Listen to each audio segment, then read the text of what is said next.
ওমরে ফারুক সাধারণ কোনো সাহাবী ছিলেন না, তিনি এমন সাহাবী ছিলেন, বিশ্বনবী সাল্লাল্লাহু আলাইহি ওয়াসাল্লাম বলেছেন আমার পরে কোনো নবীও নাই, রাসূলও নাই, তবে আমার পরে যদি কেউ নবী হতো আমার ওমর নবী হয়ে যেত। বিশ্বনবী বলছেন লা নবিয়্যা বা'দি ওয়ালা রাসূলা, আমার পরে কোনো নবী নাই, রাসূল নাই। লাউ কানা বা'দি নাবিয়্যুন লাকানা উমর, তবে আমার পরে যদি নবী হওয়ার কোয়ালিটি আমার কোনো সাহাবীর মধ্যে থেকে থাকে, আমার ওমরের মধ্যে সেই কোয়ালিটি আছে। প্রভু তুমি বলেছো রাসূল দেবে না, বলনি দেবে না ওমর, বলনি দেবে না হামজাদারি, খালি দেবী জয় সমর। প্রভু তুমি বলেছো রাসূল দেবে না, বলনি দেবে না ওমর, বলনি দেবে না হামজাদারি, খালি দিবি জয় সমর। প্রভু তুমি বলেছো রাসূল দেবে না। সুবহানাল্লাহ পড়ে। ওমর ফারুক রাদিয়াল্লাহু তাআলা আনহু দ্বিতীয় খলিফার নাম কি ছিল? সবাই বলেন কি নাম? সাইয়েদনা ওমর ফারুক রাদিয়াল্লাহু তাআলা আনহু। ওনারে মুনাফিকরা খুব ভয় পেত। কারা? মুনাফিক চিনেন তো? ভিতরে এক বাইরে আরেক, তার নাম? সবাই বলেন ভিতরে এক বাইরে আরেক, তার নাম মুনাফিক। ইউযহিরু খিলাফা মা ইউবতিন, আরবিতে কি বলে? ইউযহিরু খিলাফা মা ইউবতিন, প্রকাশ করে একটা, ভিতরে আরেকটা। ভিতরে এক বাইরে আরেক, তার নাম? সবাই বলেন ভিতরে এক বাইরে আরেক, তার নাম? আমরা কি মুনাফিক হতে চাই? এরা যখন যে সুবিধাজনক অবস্থানে থাকে তখন তার সাথে থাকে। ডান দিকে যে বলে আপনি ভালো, আমি আপনার দলের লোক, বায়ে যে বলে আরে না এটা খারাপ, আপনি ভালো, আমি আপনার দলের লোক। এরকম আছে না নাই? যখন যে ক্ষমতায় তখন তারে তেল মারে, যেদিকে বৃষ্টি আর তুফান ওইদিকে ছাতা ধরে।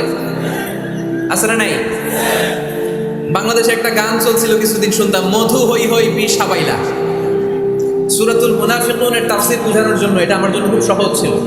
মধু হই হই বিষ হাবাইলা, বলে মধু, বলে কি? বাটির মধ্যে নিয়ে আসছে, বলে এটা মধু, বলে কি? আসলে এটা কি? জোরে বলেন। আমরা কি মুনাফিক হতে চাই? না। আমরা কি হতে চাই? মুনাফিকরা হচ্ছে এদিকেও যায় না আবার ওদিকেও যায় না, মুযাবযাবিন। They all the time long in dilemma. They don't know where to go. They don't know where to proceed. কোন দিকে যাবে জানে না, ডানেও না বায়েও না, নেহি এদার নেহি ওদার, দারমিয়ান মে সাদার বাদার। এরকম আছে না? উপর দিয়ে ফিটফাট, ভিতর দিয়া সদরঘাট। সদরঘাট এখনো ফিটফাট হয় নাই। তো এই মুনাফিকের অবস্থা হচ্ছে উপরে ফিটফাট, ভিতরে সদরঘাট। আমরা কি মুনাফিক হতে চাই? কি হতে চাই? মুমিন হতে চাই। এই মুনাফিকের দলগুলো মদিনাতুল মুনাওয়ারাতে ওমরে ফারুককে খুব ভয় পেত। ওমরে ফারুককে দেখলে তারা থারথার করে কাঁপতো। শুধু মুনাফিকরাই নয়, খোদ ইবলিস শয়তানও সাইয়েদনা ওমরে ফারুককে দেখলে ভয় পেত। আমরা আমাদের ছেলে মেয়েদেরকে যদি খাবার না খায় আমরা কি বলি? আম্মু খাবার খাও। কি আসবে? ভূত আসবে, বিড়াল আসবে, বাঘ আসবে। এগুলো গাজীপুরে বলে না বোধহয়?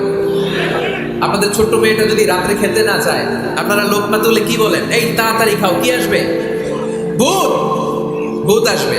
তো মদিনার সমাজে মদিনার ছোট্ট কচি কাঁচা সোনার মণিরাও রাতে খেতে চাইতো না। মদিনাতুল মুনাওয়ারার মায়েরা রাত্রিবেলা খাবার নিয়ে বাচ্চাদেরকে বলতো, মা তাড়াতাড়ি খাও, হা হুয়া ইয়াতি উমর, ওই যে উমর আসতেছে, উমর। ইসলামের দ্বিতীয় খলিফা, আশাদ্দুহুম ফি আমরিল্লাহি উমর। আল্লাহর জমিনে আল্লাহর দ্বীন বাস্তবায়নের জন্য সবচেয়ে শক্তিশালী ছিল ওমর। চিল্লায় পড়েন সুবহানাল্লাহ। এই ওমরে ফারুক রাদিয়াল্লাহু তাআলা আনহু যে রাস্তা দিয়ে হাঁটতো, শয়তান ওই রাস্তা রেখে দিয়ে অন্য রাস্তা দিয়ে হাঁটতো। মা সালাকা শাইতানু ফাজ্জান সালিকান ইল্লা সালাকা ফাজ্জান গায়রা ফাজ্জিক। বিষ্ণু বলছেন, ওমর, শয়তান তোমারে দেখে এত ভয় পায়, তুমি যে রাস্তা দিয়ে হাঁটো, শয়তান তোমারে দেখলে ওই রাস্তা রেখে দিয়ে অন্য রাস্তা দিয়ে হাঁটে। চিল্লায় পড়েন সুবহানাল্লাহ। সাইয়েদনা ওমরে ফারুক মসজিদে নববীর ইমাম। মসজিদে নববীর কি? ইমাম। আপনারা শুনতেছেন? এই ছেলেরা বসে যাও, বসে যাও, বসে যাও, বসে যাও। সাইয়েদনা ওমরে ফারুক মসজিদে নববীর ইমাম। এদিকে তাকান, আমার দিকে তাকান, আমার দিকে তাকান। উনি প্রত্যেক নামাজের ইমামতি করতে আসতেন মসজিদে নববীতে। জোহরের নামাজে ইমামতি করলেন, ইমামতি করে দেখলেন নামাজ শেষ, সবাই বের হয়ে চলে যায়। এটাই ইসলামের নিয়ম, ঠিক কিনা? ফাইদা কুদিয়াতিস সালাতু ফান্তাশিরু ফিল আরদ ওয়াবতাগু মিন ফাদলিল্লাহ। নামাজের সময় হ্যাঁ পালাইছেন, নামাজের সময় কাজের সময়, নামাজের সময় কাজের সময়। ফাইদা কুদিয়াতিস সালাত, যখন নামাজ শেষ হয় ফান্তাশিরু ফিল আরদ, জমিনে ছড়িয়ে পড়ো। এটা ইসলামের আইন। তার মানে আল্লাহ বুঝাতে চাইলেন নামাজের সময় মসজিদে চলে যাও। নামাজ যখন শেষ হয়ে যাবে, শিক্ষক চলে যাবে স্কুলে, কৃষক চলে যাবে ফসল খেতে, মেম্বার অফ দ্য পার্লামেন্ট চলে যাবে সংসদ ভবনে, ব্যবসায়ীরা চলে যাবে শপিং মলে, ঠিক কিনা? কাজে চলে যাও। ওমরে ফারুক নামাজের ইমামতি করিয়ে নামাজ শেষ করলেন, সবাই চলে গেল। ইয়ামান দেশ থেকে আসা কিছু লোক গোল হয়ে বসে আছে, জিকির আজকার করে, ইবাদত করে। এরা যায় না। এরা কি করে না? যায় না। আসরের নামাজে সাইয়েদনা ওমর ফারুক রাদিয়াল্লাহু তাআলা আনহু নামাজের ইমামতি করলেন, নামাজ শেষ, সবাই চলে যায়, এরা যায় না। মাগরিবের নামাজের পরেও এরা যায় না, এশার সালাতের পরেও এরা যায় না। এশার পরে উনি ধরলেন, মা বালুকুম মা খাতবুকুম, হোয়াটস রং উইথ ইউ ম্যান? তোমাদের কি সমস্যা? জোহর, আসর, মাগরিব, এশা প্রত্যেক সালাতের পরে সবাই যার যার কাজে চলে যায়, তোমরা যে যাও না?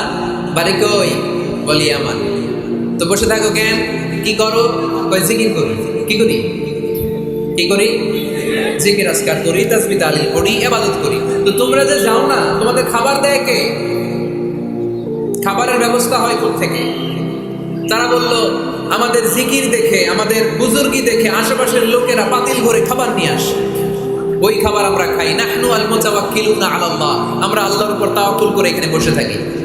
ওমরে ফারুক বললেন, সর্বনাশ, তোমরা যদি মুতাওয়াক্কিলুনা আলাল্লাহ হও তাহলে কেমন হবে?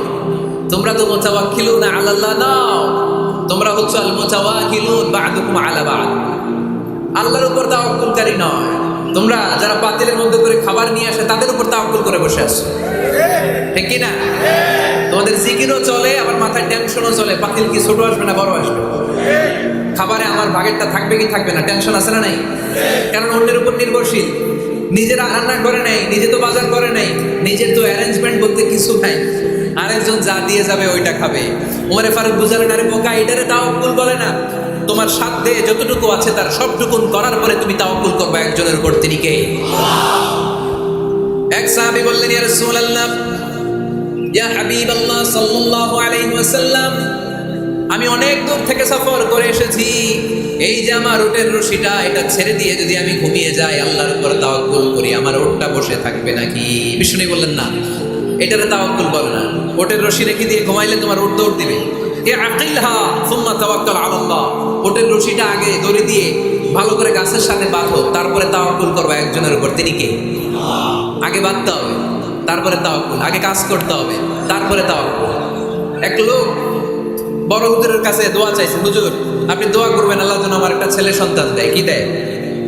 কথা বোঝে নাই বোধ হয়। কি দেয়? ছেলে সন্তান দেয়। তো হুজুর অনেক দোয়া করে দিছে বড় হুজুর, আল্লাহ তারে তুমি ছেলে সন্তান দিও। তো ছেলে সন্তান হয় নাই। তার পরের বছর এসে আবার হাজির, হুজুর একটু দোয়া করেন আমার জন্য আল্লাহ একটা ছেলে সন্তান দেয়। হুজুর আবার দোয়া করলেন, কিন্তু ছেলে আর হয় নাই। পরের বছর এসে আবার হাজির, হুজুর একটু দোয়া করেন। কি দোয়া করবো বাবা? বলে হুজুর দোয়া করেন আল্লাহ যেন আমার একটা ছেলে সন্তান দেয়। হুজুর আবার দোয়া করলেন। এর পরের বছর এসে আবার হাজির, কয় হুজুর ছেলে সন্তান। হুজুরকে ঘটনা কি? ঘটনা কি? এর সন্তান হয় না কেন? বললো বাবা তুমি কি বিয়ে করছো? কয় না। তো বেটা বিয়ে না করলে তো সন্তান হবে কোত্থেকে? আগে তো বিয়ের পর্বটা সার, তারপরে তাওয়াক্কুল করবি কার উপর? বিষ্ণু বললেন, তাহুদু খেমাসান তারুহু বিতানান, পাখিগুলোর মতো যদি সকালবেলা তাওয়াক্কুল করে বের হয়ে যাও, প্রতিটা পাখি, আপনাদের গাজীপুর এলাকায় পাখির বাসা আছে নাকি? কি পাখি আছে? বাবুই পাখি, হ্যাঁ কি পাখি? সব আছে। তো এই পাখিগুলো এই গাজীপুরের বিভিন্ন গাছপালার উপরে যে নিড় বানিয়েছে বাসা, দেখবেন সকালবেলায় এই পাখিগুলো আল্লাহর উপর তাওয়াক্কুল করে বের হয়ে যায়। এই পাখিগুলো জানে কোন জায়গায় ওর রিজিক আছে, এই পাখিগুলোর রিজিকের ব্যবস্থা করলো কে? সারাদিন শেষে পাখিগুলো আবার ওদর পূর্তি করে পাখিগুলোর নিড়ে ফিরিয়ে দেয় কে? জানে না কোথায় খাবার আছে। আমাদের ফ্রিজ আছে, ফ্রিজ, ডিপ ফ্রিজ, 7 দিনের বাজার করে ডিপ ফ্রিজের মধ্যে খাবার রেখে দেই। পাখিদের ডিপ ফ্রিজ আছে নাকি? আমাদের টাকা বেশি ঘরের মধ্যে হয়ে গেলে ব্যাংকের মধ্যে অ্যাকাউন্টে ফেলে দিয়ে আসি। পাখিদের কোনো ব্যাংক অ্যাকাউন্ট আছে নাকি? সকালবেলা পাখিগুলো কিচির মিচির আল্লাহ জিকির করে বের হয়ে যায়।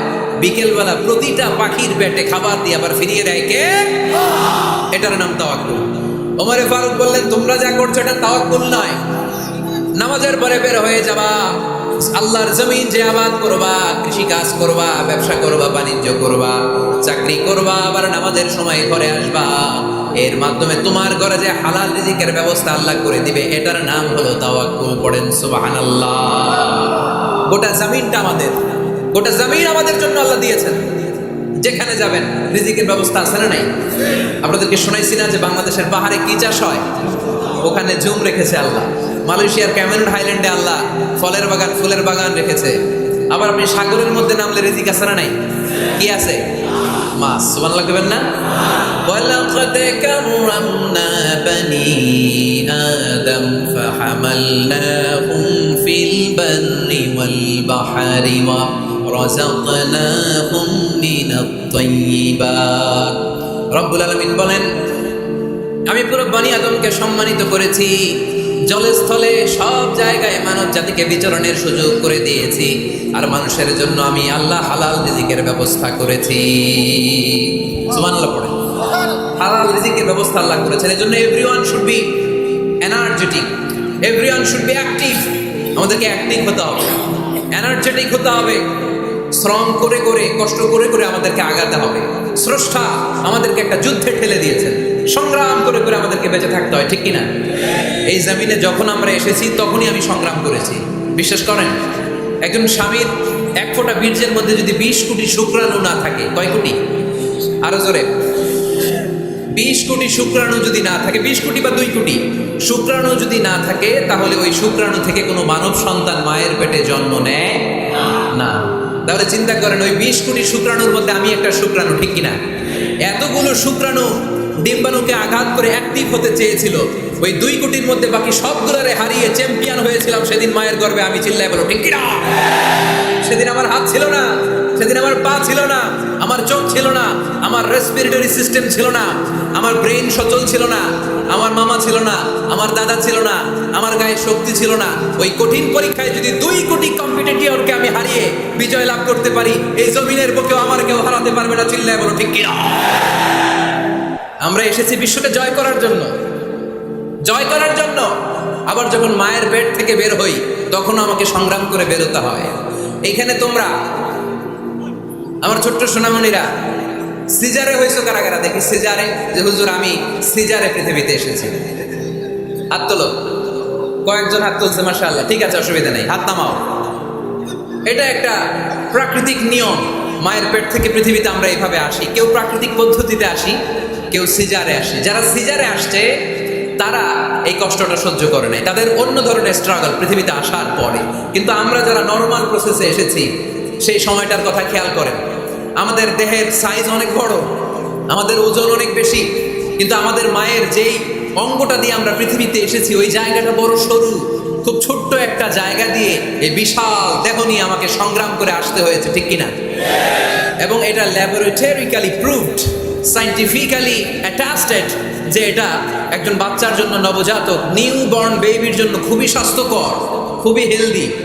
কারণ এই ছোট্ট জায়গাটা দিয়ে, মায়ের ওই ছোট্ট অঙ্গ দিয়ে আমরা যে পৃথিবীতে আসি, আমাদেরকে একটা চাপ সহ্য করতে হয়। ওই চাপের কারণে আমার নাকের ভিতরে, কানের ভিতরে যে ধরনের দূষিত গ্লিসারিন আছে, পদার্থ আছে, এগুলো সব বের হয়ে যায়।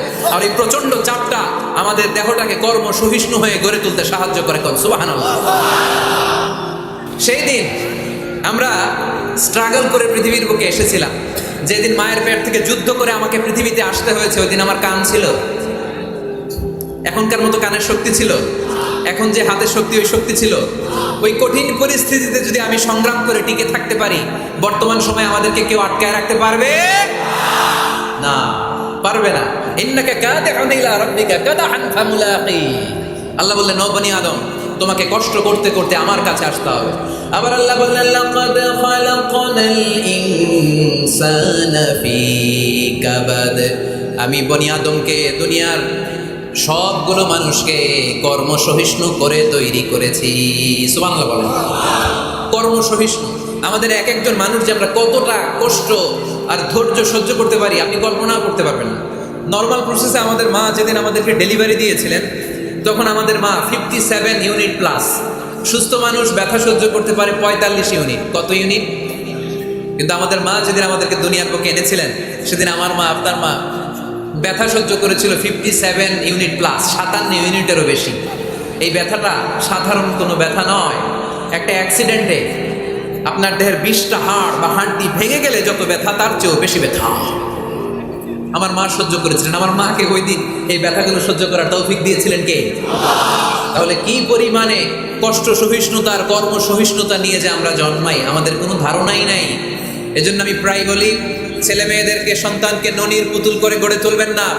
ছেলে মেয়েদেরকে কষ্ট সহিষ্ণু করে গড়ে তোলেন। প্রতিকূল পরিবেশে কি করে নিজের অস্তিত্ব জানান দিতে হয় এমন করে আমরা আমাদের মুসলমান সন্তানদেরকে গড়ে তুলবো। চিল্লায় বলেন ঠিক কি না? লাকাদ খালাকনাল ইনসানা ফি কাবাদ। আমি মানুষকে দুঃখ কষ্টের মধ্যে তৈরি করেছি।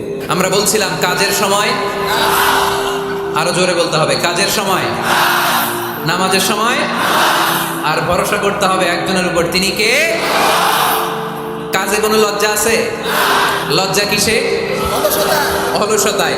আমরা অলস হতে চাই না। রসুল বাত্তালে দুক্কানু শয়তান, অলস মস্তিষ্ক শয়তানের আড্ডাখানা। আমরা নিজের পায়ে দাঁড়াতে চাই, আমরা স্বাবলম্বী হতে চাই, আমরা সাস্টেইনেবল ডেভেলপমেন্ট গোলের পক্ষে, আমরা মিলেনিয়াম ডেভেলপমেন্ট গোলের পক্ষে, আমরা বাংলাদেশকে উন্নতির শিখরে নিয়ে যাওয়ার পক্ষে। চিল্লায় বলেন ঠিক কি না? আমরা আগে দুনিয়ার কল্যাণ চাই, এটা ইসলামের নিয়ম। আগে কি আখেরাত চাই না আগে দুনিয়া চাই? জোরে বলেন। আরে দুনিয়াতে ভালো থাকলেই তো আখেরাতে ভালো থাকবেন। এজন্য আল্লাহ আমাদেরকে শিখালেন, পড়ো রব্বানা আতিনা ফিদ দুনিয়া হাসানাহ ওয়া ফিল আখিরাতি হাসানাহ ওয়া কিনা আযাবান নার। আয় আমাদের রব, এই দুনিয়ার বুকে আপনি আমাদেরকে কল্যাণ দেন, আখিরাতের বুকে আপনি আমাদেরকে কল্যাণ দেন, আগুনের শাস্তি থেকে আল্লাহ আপনি আমাদেরকে বাঁচিয়ে দেন। পড়ে না আমিন। তাহলে আগে দুনিয়া, তবে দুনিয়াকে হৃদয়ে স্থান দেওয়া যাবে না। দুনিয়াকে বশ করে হাতে নিব, কিন্তু হৃদয়ে থাকবে আখিরাত। জোরে বলতে হবে ঠিক কি না? নিজ হাতে উপার্জিত সম্পদের চেয়ে শ্রেষ্ঠ কোনো সম্পদ আর হতে পারে না। আমার দিনমজুর ভাইয়েরা, কুলি মজুর ভাইয়েরা, রিক্সাওয়ালা ভাইয়েরা, ফ্যাক্টরি ওয়ার্কার যারা, আপনারা আল্লাহর কাছে অনেক সম্মানিত। আপনাদের উপার্জন হালাল। আপনাদের এক পা এমনি জান্নাতে ঢুকে আছে। এখন শুধু এক পা ঢুকাইলে চলবে? পা কয়টা? আরেকটা ঢুকানোর দরকার আছে না নাই? আপনাদের উপার্জন হালাল। আপনারা 5 ওয়াক্ত সালাত পড়বেন, মানুষের হক নষ্ট করবেন না, আব্বা আম্মার দোয়া নিবেন। দ্বিতীয় পাটাও জান্নাতে ঢুকাই দিবে কে? মা আকালা আহাদুন তাআমান কাত্তু খায়রুম মিন আইয়াকুলা মিন আমালি ইয়াদিহি। নিজের হাতে উপার্জিত সম্পদের চেয়ে, খাবারের চেয়ে শ্রেষ্ঠ সম্পদ আর হতে পারে? আমার রিক্সাওয়ালা ভাই, তার উপার্জন হালাল না হারাম? আমার কুলি মজুর ভাই, উপার্জন হালাল না হারাম? মাথার গাম পায়ে ফেলে ফ্যাক্টরি ওয়ার্কাররা যে বেতনটা পায়, এটা হালাল না হারাম? তাদের দোয়াকে কবুল করে নিবে কে? এজন্য যুবক ভাইরা, never under estimate any job. কোন জবকে, কোন চাকরিকে ছোট করে দেখার সুযোগ নাই। কারণ আমার উপার্জন হালাল হলেই ওই হালাল উপার্জনে বরকত দিবে কে? Whether it's the small or big, you don't care. এটা তোমার কেয়ার করার দরকার নেই। চাকরি পেলেই একটা ঢুকে যাবা, চাকরি পেলেই ঢুকে যাবা। কারণ আমাদের চাকরির বাজার মন্দা। আমাদের বাংলাদেশ, ভারতে কোন একটা চাকরির জন্য চেয়েছে 8 পাস, ওইখানে অ্যাপ্লাই করে ডক্টরের ডিগ্রি দাঁড়িয়ে আসে না নাই? এত কষ্ট করে চাকরি পাওয়া পৃথিবীর কোথাও লাগে না। কারণ আমাদের পপুলেশন বেশি, তাই চাকরির জন্য আমাদের বসে থাকা লাগবে না। আমাদেরকে উদ্যোক্তা হতে হবে, আমাদের এন্টারপ্রেনার হতে হবে। শুরুতে যেটা বলেছিলাম, আমাদের আইডিয়াকে কাজে লাগাতে হবে, ঠিক কিনা? আর যাই করবো আমরা ভালোভাবে করবো। ভালোভাবে করলে ওই কাজে বরকত দেয় কে? ভালোভাবে করার জন্য আল্লাহ তাআলা সূরাতুল মুলকে আমাদেরকে গাইডলাইন দিয়েছেন। রব্বুল আলামিন বলেন, আল্লাযী খালাকাল মাউতা ওয়াল হায়াতা লিয়াবলুয়াকুম আইয়ুকুম আহসানু আমালা। তিনি এমন সত্তা যিনি তোমাদের তৈরি করেছেন, জীবন আর মৃত্যুকে তৈরি করেছেন এই জিনিসটা পরীক্ষা করবার জন্য। তোমাদের মধ্য থেকে কে ভালোভাবে কাজ করে? সুবহানাল্লাহ। কে বেশি আমল করে, আল্লাহ এটা বলছে, নাকি কে ভালো আমল করে? যদি বেশি আমল করার কথা আল্লাহ বলতো তাহলে এই আয়াতটা হতো লিয়াবলুয়াকুম আইয়ুকুম আকসারু আমালা। কিন্তু আল্লাহ কি এই আয়াতে আকসারু আমালা বলেছে?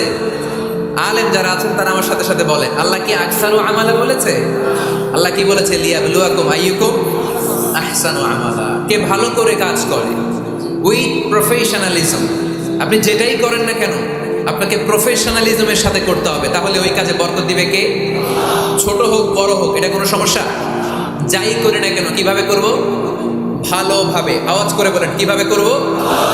যে কোনো কাজ করো না ভাই, যে কোনো কাজ করো তা যেন হয় সবার চেয়ে সবচেয়ে সুন্দর। যে কোনো কাজ করো না ভাই, যে কোনো কাজ করো তা যেন হয় সবার চেয়ে সবচেয়ে সুন্দর। হোক না সেটা পড়া লেখা, রঙের ভাষায় ছবি আঁকা, হোক না সেটা পড়া লেখা, রঙের ভাষায় ছবি আঁকা, হোক না সেটা সামান্য কাজ কিংবা মহত্তর, তা যেন হয় সবার চেয়ে সবচেয়ে সুন্দর। যে কোনো কাজ করো না ভাই, যে কোনো কাজ করো তা যেন হয় সবার চেয়ে সবচেয়ে সুন্দর। চিৎকার করে বলতে হবে, ঠিক কিনা? যাই করি না কেন সেটা যেন সবচেয়ে সুন্দর হয়। You have to make the best out of you, you have to try your level best. তোমার সাধ্যের যতটুকু আছে তার সবটুকু করতে হবে, বাকি বরকত তার কল্যাণ আমাদেরকে দান করবে কে? বিষ্ণু ইসলাম কখনো অলসতাকে উৎসাহিত করেন নাই, ভিক্ষাবৃত্তিকে উৎসাহিত করেন নাই, তিনি পরিশ্রমকে অ্যাপ্রিশিয়েট করেছেন। এক সাহাবী রাদিয়াল্লাহু তাআলা আনহু এসে বললেন, ইয়া রাসূলুল্লাহ আমাকে কিছু দান করেন, আ'তিনি শাইআন। বিষ্ণু বললেন, তুমি ভিক্ষা করো, তোমার ঘরে কিছু নাই? সাহাবী বললেন, লা ইয়া রাসূলুল্লাহ কিছু নাই। বিষ্ণু ইসলাম আবার প্রশ্ন করলেন, কিছুই নাই? সে বললেন, হ্যাঁ আছে। কি আছে? একটা জামা আছে, জামা, আর আছে একটা পানি খাওয়ার জগ। দুইটা জিনিস আছে, একটা কি আরেকটা পানি খাওয়ার জগ। বিষ্ণু বললেন, দুইটা নিয়ে আস। সাহাবী রাদিয়াল্লাহু তাআলা জামার জগ নিয়ে এসে বিষ্ণু ইসলামের হাতে দিলেন। বিষ্ণুনবী জামার জগটা ধরে বললেন, মাইয়াশতারি হাদাইন, কে আছো আমার সাহাবীদের মধ্যে এই দুইটা জিনিস কিনতে চাও? এক সাহাবী দাঁড়িয়ে বললেন, ইয়া রাসূলুল্লাহ ইয়া হাবিবাল্লাহ আনা আশতারিহিমা বিদিরহাম। এই দুইটা জিনিস, একটা জামা একটা পানি খাওয়ার জগ, আমি 1 দিরহাম দিয়ে কিনে নিতে চাই। পড়েন সুবহানাল্লাহ। বিশ্বনবী বললেন, 1 দিরহাম তো কম হয়ে যায়, 1 দিরহামের চেয়ে বেশি দিয়ে কেনার মতো যদি কেউ থাকে একটু হাত তোলো। মাইয়াজিদু আলা যালিক, এর চেয়ে বেশি দাম দিয়ে কেনার মতো কেউ আছো নাকি? আরেক সাহাবী হাত তুলে বললেন, ইয়া রাসূলুল্লাহ ইয়া হাবিবাল্লাহ আশতারিহিমা বিদিরহামাইন, আমি 1 দিরহাম নয় আপনার সম্মানে 2 দিরহাম দিয়ে জিনিসগুলো কিনে নিতে চাই। 2 দিরহাম। বিষ্ণু বললেন, ওকে ফাইন, ডান, 2 দিরহামে বিক্রি হয়ে যাবে। দিয়ে দেওয়া হলো। 2 দিরহাম নিয়ে বিষ্ণু ইসলাম ওই আগন্তুক ভিক্ষুক সাহাবীর হাতে দিয়ে বললেন, যাও 1 দিরহাম দিয়ে তোমার পরিবার পরিজনদের জন্য খাবার কিনে নিয়ে যাও, আর 1 দিরহাম দিয়ে একটা কুঠার কিনে নিয়ে আসো। কি কিনে নিয়ে আসো? সবাই বলেন। কুঠার ছিলেন আপনারা? কুঠার দিয়ে কি করে? গাছ কাটে। ওই সাহাবী 1 দিরহাম দিয়ে একটা কুঠার কিনে নিয়ে আসলেন। বিশ্বনবী সাল্লাল্লাহু আলাইহি ওয়াসাল্লাম নিজ হাতে ওই কুঠারের একটা হাতল লাগাই দিলেন। সুবহানাল্লাহ পড়তে পারলেন না মজা করে? হাতল ছাড়া কুঠার ধরা যায়? ধরা যায় না। বিশ্বনবী কাঠের একটা হাতল লাগাই দিলেন। এই হাতলটা দিয়ে বিশ্বনবী বললেন, try to imagine the attitude of the last messenger Muhammad সাল্লাল্লাহু, he changed the world for the better and made us better creature. তার নাম কি? কি নাম? হি ওয়াজ মুহাম্মদ সাল্লাল্লাহু আলাইহি ওয়াসাল্লাম। Muhammad, mercy upon mankind, teacher of all mankind, Abul Qasim, Ya Habibi, Ya Muhammad, Ya Shafi'i, Ya Muhammad, Khairu Khalqillahi Muhammad, Ya Mustafa, Ya Imam al-Mursalin, Ya Mustafa, Ya Shafi'al alamin. পড়েন সবাই। Ya Mustafa, Ya Imam al-Mursalin, Ya Mustafa, Ya Shafi'al Alamina. He taught us to be just and kind and to feed the poor and hungry, help the wafer and the orphan child, and to not be cruel and miserly. His speech was soft and gentle, like a mother stroking her child. His mercy and compassion were most radiant when his smile was Muhammad sallallahu alayhi wasallam. Muhammad, mercy upon mankind, teacher of all mankind, Abul Qasim, Ya Habibi, Ya Muhammad, Ya Shafi'i, Ya Muhammad, khairu khalqillahi Muhammad. পড়েন সবাই। Ya Mustafa, Ya Imam al-Mursalin, Ya Mustafa, Ya Shafi'al Alamin, Ya Mustafa, Ya Imam al-Mursalin, Ya Mustafa, Ya Shafi'al Alamin Muhammad। সুবহানাল্লাহ পড়েন। He was Muhammad sallallahu আলাইহি ওয়াসাল্লাম। জঙ্গলে যে কাঠ কাটো, লাকড়ি বানাও, বাজারে যে বিক্রি করো। লা আইয়াহতাতিবা আহাদুকুম হাজমাতান ফি যাহরিহি খায়রুম মিন আই ইয়াসআলা আহাদান ফায়ু'তিয়াহু আও ইয়ামনাহু। যাদের গায়ে জোর আছে, শক্তি আছে, পরিশ্রম করে লাকড়ির বোঝা পিঠে নিয়ে বাজারে বিক্রি করা অনেক ভালো কারো কাছে হাত পাতার চেয়ে। কারণ তুমি হাত পাতলে লোকজন তোমার দিতেও পারে, নাও দিতে পারে, কিন্তু পরিশ্রম কখনো বৃথা যায় না। What is the moral of the story? রাসূল সাল্লাল্লাহু আলাইহি ওয়াসাল্লামের প্রফেটিক স্টোরি থেকে আমাদের শিক্ষা কি? বিশ্বনবী বললেন, যাও কাঠ কেটে নিয়ে আসো। লা উরিদু আন আরাকা 15 আইয়াম, সামনের 15 দিন আমি যেন আমার চোখ দিয়ে তোমার আমার আশেপাশে ঘুরঘুর করতে না দেখি। সাহাবী চলে গেলেন, কাঠ কাটতে আরম্ভ করলেন, বাজারে বিক্রি করতে আরম্ভ করলেন। 15 দিনের ব্যবধানে 10 দিরহাম নিয়ে বিশ্বনবীর দরবারে ওই সাহাবী হাজির হয়ে গেলেন। 10 দিরহাম নিয়ে হাজির হয়ে গেলেন। এসে বললেন, ইয়া রাসূলুল্লাহ, ইয়া হাবিবাল্লাহ, আমি আর দরিদ্র নাই, আমি আর ভিক্ষা করি না, আমি নিজের পায়ে দাঁড়িয়েছি, আমি স্বাবলম্বী হয়েছি, আমি অন্যান্য খেটে খাওয়া মানুষের মতো এখন উপার্জন করে আমার ফ্যামিলির চাহিদা মিটাই। পড়েন সুবহানাল্লাহ। What is the moral of the story? এই প্রফেটিক স্টোরি থেকে আমাদের জন্য শিক্ষা হচ্ছে, বিষ্ণু ঈসা ইসলাম চাইলেই ওই 2 দিরহাম দিয়ে বলতে পারতেন, যাও এটা দিয়ে খাবার কিনে খাও। দুপুরবেলা খাইতো, রাত্রেবেলা আবার যাকাতের লাইন ধরতো। কথা কন। তার মানে বিষ্ণু ঈসা ইসলাম কাজের প্রতি উৎসাহিত করেছেন। 2 নম্বর লেসন বা শিক্ষা হচ্ছে, বিশ্বনবী সাল্লাল্লাহু আলাইহি ওয়াসাল্লাম পার্মানেন্ট সলিউশন করে দিয়েছেন, স্থায়ী সমাধান। ঠিক কিনা? আমরা প্রায় যাকাতের শাড়ি দেই, লুঙ্গি দেই, আছে না নাই? আলহামদুলিল্লাহ, আপনাদের গাজীপুরে বোধহয় এগুলো নাইটাই, এখানে নাই, আছে? যদি থেকে থাকে এই ট্র্যাডিশন আপনারা বন্ধ করবেন। যাকাতের শাড়ি বলতে কোনো শাড়ি নাই, যাকাতের লুঙ্গি বলতে কোনো লুঙ্গি নাই। কারণ যাকাতের শাড়ি আর যাকাতের লুঙ্গি যদি আপনি বিতরণ করেন, আর সামান্য সয়াবিন তেল আর চাল ডাল যদি আপনি প্যাকেট করে দিয়ে দেন, তাহলে 1 মাস পরে আবার যে সে আরেক জায়গায় যাকাতের লাইনে দাঁড় হয়ে যাবে। চিল্লা এখন, ঠিক কিনা? এজন্য আপনাকে পার্মানেন্ট সলিউশনের ব্যবস্থা করতে হবে। আমি সব জায়গায় বলি যে প্রতিটি জেলার বিজনেস ম্যাগনেট যারা আছেন, তারা সবাই মিলে একটা যাকাত ম্যানেজমেন্ট প্ল্যাটফর্ম করে তুলুন। সেখান থেকে এমনভাবে যাকাত দিন যাতে মানুষ স্বাবলম্বী হতে পারে। স্বাবলম্বী বানানোর জন্য, দারিদ্র বিমোচনের জন্য যাকাত এসেছে, যাকাতের শাড়ি লুঙ্গি বিতরণের জন্য নয়। আর যাকাতের শাড়ি এত পাতলা, মশারি কি পাতলা, এর চেয়েও পাতলা। দেখছেন কখনো? এটারে একবার ধোয়ার পরে দ্বিতীয়বার পরা যায় না। একবার ধোয়ার পরে শাড়ির দিকে তাকাইলে শাড়ি আপনার দিকে বেশকি মেরা থাকে। কথা বলেন, ঠিক কিনা?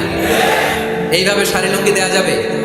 এভাবে তো শাড়ি লুঙ্গি বিতরণ করলে যারা লাইন ধরে যাকাত দিতে আসলো, এই আল্লাহর বান্দাদেরকে অপমান করা হয়।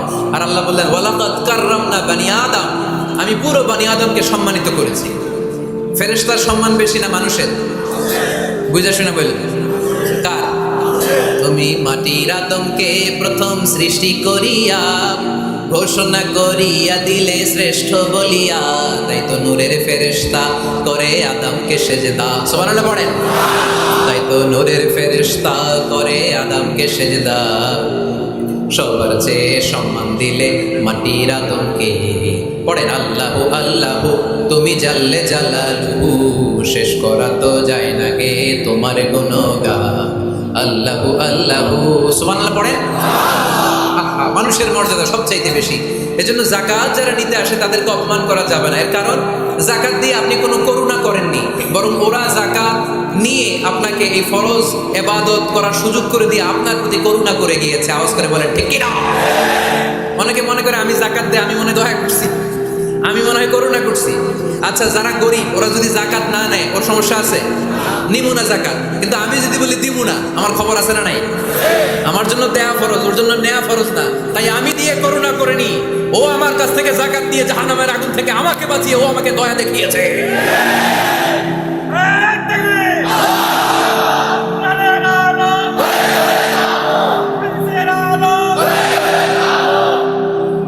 এজন্য যাকাত দারিদ্র বিমোচনের জন্য। কিভাবে যাকাত দিবেন? আপনি যাকাতের টাকা দিয়ে খেয়াল করবেন, একটু ক্রস চেক করে নিতে হবে, ডবল চেক করে নিতে হবে, যেই ফ্যামিলিতে যাকাত দিবেন কর্মক্ষম উপার্জনের মতো করতে পারে এরকম ছেলে আছে কিনা। থাকলে ওর একটা অটো রিক্সা কিনে দেন, সিএনজি কিনে দেন, ওই সিএনজি চালিয়ে ওর ফ্যামিলিটা দিব্যি চলে যাবে, ঠিক কিনা? ওর একটা অস্ট্রেলিয়ান গাভী কিনে দেন, ওই গাভীর দুধ বিক্রি করে ফ্যামিলিটা স্বাবলম্বী হয়ে যাবে, ঠিক কিনা?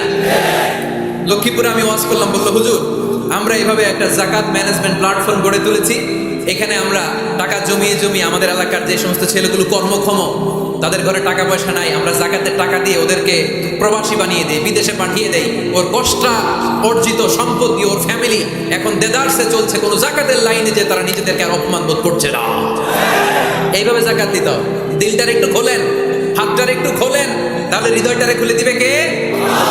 দে যাকাত, দে যাকাত তোরা দে রে যাকাত, দে যাকাত, দে যাকাত তোরা দে রে যাকাত। তোর দিল খুলবে পরে, আগে খুলু খাত।